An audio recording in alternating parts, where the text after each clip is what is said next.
What do you treat the patients with that come in with COVID?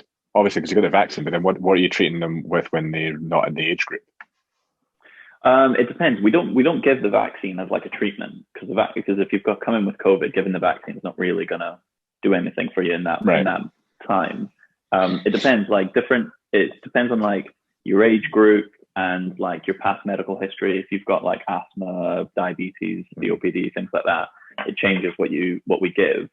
But it's usually just like a combination of like antibiotics and steroids. And like obviously the antibiotics fights the viral infection, and the steroids just makes it easier for you to breathe by like reducing swelling and things like that. So it's like a combination of those two. And then some people, if they're really sick and they're not able to like exchange their gases very well in their lungs, that's when they need sort of more invasive oxygen therapy.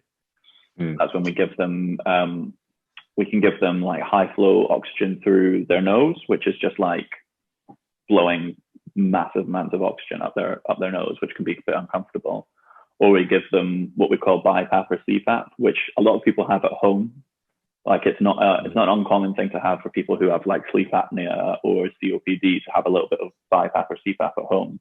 And that's like a really well-fitting mask that sort of sucks onto the face and then blows oxygen like right down into the lungs to keep the lungs open and help with that like gas exchange. It's really uncomfortable, and people like when they first start it like absolutely hate it, but it's a really good therapy for it.